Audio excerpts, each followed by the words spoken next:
หวานบ่คือเสียงเรื่องนั้นเด้อพี่น้องเอ้ยตำจูตำแจวกันสนั่นหวันไหว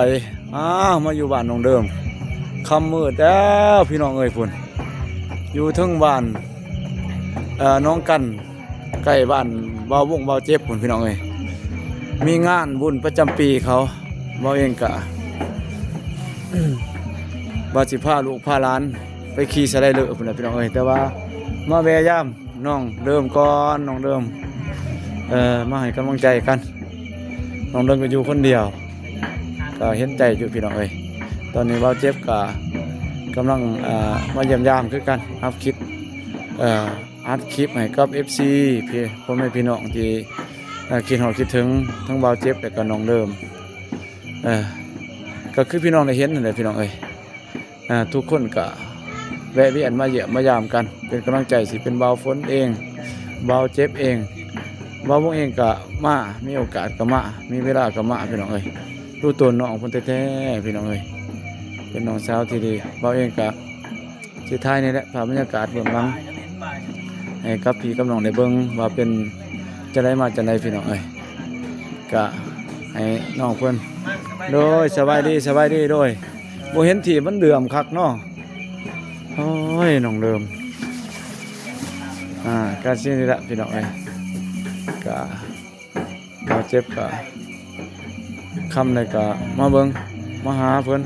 มาเยี่ยมมายามหั่นแหละทั้งรักก็เป็นกำลังใจให้กัน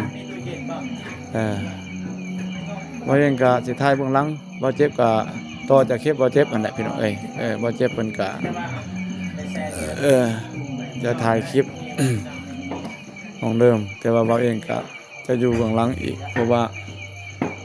มาเลยก็เพราะเลยเห็นหน้าเห็นตา FC ทั้งสองบ่าววงได้เห็นของเดิมว่าเพิ่น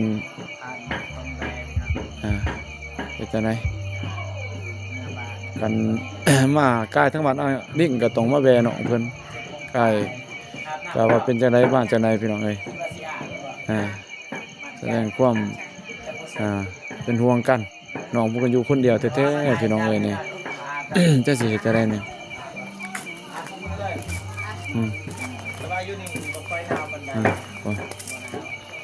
นี่อัปไลน์เตอพี่น้องเอ้ยก็ยังมีเสียงเพลงเสียงลำในเด้อพี่น้องเอ้ย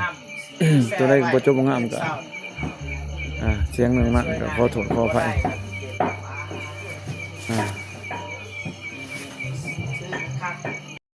จากที่ไปอัดคลิปอยู่เนี่ยบ้านน้อง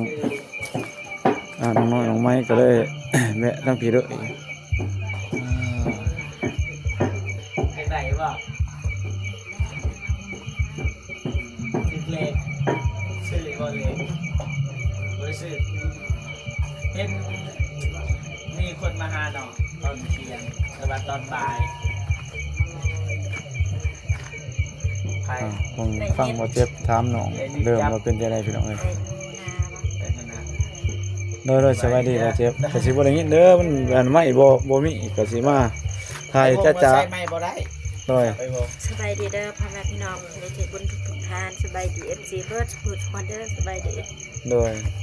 คือสิหนาวเด้อเบิ่งนี่เนาะแน่นอนแต่ว่าบ่หนาวปานใดอยู่นี่ถามว่าบ่เจ็บอาบได้สบายเลยก็สิบ่ทอบ้านเฮาเนาะวายวันบ่เจ็บก็บ่วงหนาวเลยพี่น้องเอ้ยหนาวกว่านี่บ้านน้องเดิมก็หนาวอยู่แต่ว่ามันบ่เจ็บพี่น้องเบิ่งยับไปใกล้ๆมึงสิถ่ายรูปเอาเดิมพี่น้องบ่เห็นบ่เจ็บมันบ่จะคักปานใดพี่น้องเห็นบ่คือว่าแบ่งกันให้มันเห็น2คนน่ะเจ้านายมีมิวสิกอีกแล้วฮะถ่ายมิวสิกได้ต่อไปนี่เพลงเป็นจังได๋น่ะคอมเมนต์ดังเพลงเบิ่งสัญญาณบ่ค่อยดีเบิ่งยังบ่ได้โอ้ยตายเลยแน่นะซ่าได้พี่น้องซ่าจริงๆนะ FC บางทีบางคนนี่บ่เข้าใจว่าเบาเจ็บเอาน้องเดิมมาแสดงโมเมนต์เอาคลิปเก่ามาลงเลยประมาณนั้นแบบเบาเจ็บได้คิดเอาคิดฮอดย้อนความหลังเนาะแม่นความหลังมาใส่คลิปที่ผ่านมาคลิปให้คิดฮอดกันไอเตียงคลิปเบาลีคลิปเบายาวด้วยคลิปทุกคนเลยคลิปเบาเจ็บนำรวมกันอย่างนั้นแหละก็ค่อนข้างว่าไอเดียดีใช่แต่ว่าการเกินว่าว่างเรื่องเนื้อเรื่องเสียนเรื่องมันถือว่าไปดีแต่ก็จบงามอยู่ เป็นภาพนอนฝันนอนหยัง จริงๆแหละ ดี เป็น ดี คือ ไอเดียดีได้บ่เจ็บ คือมันยาวเพลงมีแต่4 นาทีแต่ว่า โดย คลิปมันยาวเป็นหยังเพราะว่าคันลงบ่ฮอด8 นาทีนี่วางโฆษณาบ่ได้ ได้นะเอ้า ก็เลยเอา9 นาที ได้เอาไม่หยังอีกอยู่ถึงหัวบ่เจ็บอะอนุญาตเอาโอ้ยเป็นแนวใดล่ะแนวนั้น แม่งอีหยังอีกบานหนึงพี่น้องเจ้าที่บ่เดี๋ยวแนวใด อ๋อ ก็มีแต่นั้นแหละเนาะฝากเพลงเนาะให้ FC นั่นแหละ บ่ทันเบิ่งว่ะ น้องเริ่มมาท่านเบิ่งเพลง แสดงว่าบ่ดังพอ โอ้ยบ่ดังเลย เอาไปเบิ่งเด้อ โดย สัญญาณบ่ค่อยดีเบิ่งหยังบ่ได้ลิ้นบ่เป็น โอ้สัญญาณยัง เปิดอ่านก็ข่าวเดียวละหายแวบ โอ้ยนั่นสัญญาณบ่ดีน้องก็จะเบิ่งอยู่ อ้ายก็ได้แชทหาน้องอยู่ได้เห็นอยู่บ่บ่เห็นเลย เออ แม่บ่ได้ คันมีเพลงต่อไปเอาไปแสดง MV บ่นี่ถามบ่เจ็บนี่ความเห็นบ่เจ็บนี่อาจสิมีเพลงต่อไปเนาะบ่เจ็บเนาะ มีเพลงต่อไป คัน FC เพิ่นมักเพิ่นชื่นชอบหั้นนะพักลั่นก็เฮาก็สิ เอา มี น้ โอ อง กาส เริ่มไปแสดง แม่น คัน นั่น ทา น่ะ งแบบนั้นนี่ได้บ่ได้อยู่แล้วแต่ไว้ต้นน้องอันเด้ โดยหันนะจะมาทำความเห็นบ่เจ็บ ทางงานมันก็ โดย มันยากพี่น้องเอ้ยแต่บ่เจ็บมันก็ลิ้นเด้ โดย คลิปเฮาก็แต่ว่าญาติน้องเพิ่นบ่ว่า โดย แล้วก็น้องเพิ่นบ่สะดวกก็เดี๋ยวว่ากันแล้วก็สิปรึกษาหาน้องเพิ่นคือกัน ถ้า ต้อง น้องเพิ่นสะดวกกันนะคือเพลงอันนี้ก็เคยทำบอตูนแล้วบอตูนก็ว่าได้สิลินให้ โดย เพลงเท้าปล่อยลงไปนะแต่ว่าบัดทอดมือเลยไผก็บ่วางนัดเฮาก็ยังสิบ่วางถ่าย แม่นวันนั้นก็จับจูดด้วยเนาะบ่เจ็บเนาะ จับเลยเอา ก็ ดู เสียสละเวลาไป เก่าคลิปจากไอ้เตียงแน่ ไปเขื่อนพุ่นน่ะ งานเฮา ไปเขื่อนหัวลำพันธ์ฝนเกือบตกเขื่อนพี่น้องเอ้ยไปถ่ายคลิปก็บ่เจ็บกะอะไรบรรยากาศไปเนาะ ช็อตเดียวเอาหน่อยนึง อันนั้น ไกลนั่นคลิปนึงเดิมจวดเลย โดยก็ แต่ว่าคอมเมนต์โคตรไลน์เข้าไปอ่าน ถล่มทลาย 400ปลายแต่ว่าบ่ได้ตอบ มันจะว่าสีเข้าไปกดหัวใจก่อน ได้ ต ต อ อ บบ บ่ไหวเลย ได้ พอเฮาลงคลิปมือหนึงรายเทื่อมันจะว่าสีเข้าไปกดหัวใจเอา เป็นอยากทะลุ500เด้อแหละทะลุ500เด้อเพราะว่า490ปลายบ่เอาไปเบิ่ง ปลายวิวก็ 30,000เอา เด้อ ตั้งไว้ในท่าเพลงฮอด 5,000เอาเช็ดต่อ โดย ก็ไปบ่งแต่ว่านี่เกินขาดเลย เกินขาด 30,000 ขอบใจ FC เนาะที่เพิ่นมักนะ ได้ขอบใจหลายเด้อ ได้ขอบใจหลายๆ ที่เข้ามาติดตาม เป็นยังไงอาการช่วงนี้สบายดีว่า สบายดี สบายดีเมื่อวานนี้ยิ้มเลยนะไปกับเบาฝนเกิดนี่เกิดหนักม้วน เออ ไปกินข้าวอยู่ใส่ อ่าก ระแต โดย กินนี่ยัง กินตำทะเล ตำกุ้ง ตำกุ้งโอ้ตำทะเล นี่ ตำข้าวผัด ข้าวผัดอีก โดย กินหลายนะ อ้ายชายพลมาตั้งใจอยากเลี้ยงน้องเดิม เงินบ่ฝนบ่ โดย อ๋อดีแล้ว ดี ฝนชมเชยมืออื่นบ่ฝนวางมืออื่นก็คือสิได้ร่วมงานกันแหละเพราะว่ามื้อนี้นี่ติดต่อหาบ่ฝนอยู่บ่ฝนเอาเพิ่นละไปสวนก็เด้อหมู่จะไปเจอกันมื้ออื่นไอ้วงมื้ออื่นนี่แยกทางกับไอ้วง โดย มีภารกิจแต่ว่ามีเวียนั่นแหละแต่ว่าเฮาสิร่วมกับทีมงานเฮาเบาตูนเบานงคือเก่าถ้าเบานงเราทันเบาตูนทันเบาตูนนี่มันน่าสิบ่ทันเป็นหยังก็ว่าจังซั่นในขั้นตอนแบบไปใส่บ่ได้เพราะว่าสร้างกำลังติดตั้งอะนะ โอ้ ว่าเบาตูนมักแบบใดเขาสิถามอะนะจะมักขนาดใดแบบนี้เราต้องไป ที่ ใส่ ว่า บ่ได้ เริ่มสตาร์ทขึ้นบ่ตูนบ่ นะ โอ้ได้ที่ว่าก็บ่าวเองก็ยังบ่ทันมีโอกาสไปอัปเดตเพื่อนบ่าวตุน แต่ว่าวันนี้จะสั่งน้ำไม้แดงน้ำเอาไม้ให้น้องน้ำฝนให้อายเพิ่นสั่งเลย ได้ ประมาณนั้นผมน้องเนาะแต่ว่าน้องเพิ่นอยากนอนแหละแต่ว่าไอ้สิกลับเพิ่นเด้อ ได้เด้อ น้องเด่นเด้อ ได้มาแวะยามสอกข้าวเด้อมื้อหน้าเพิ่นก็สิมาแวะยามใหม่น้องเด้อเบิ่ง โดย ได้รักษาสุขภาพ ให้พี่น้องนะประมาณนี้พี่น้องเนาะ นี่แต่ ได้เสื้อน้ำมันมื้อนี้น้องเด้อ อ๋อ เมื่อนี้และเมื่อวาน นี่อะไร ไป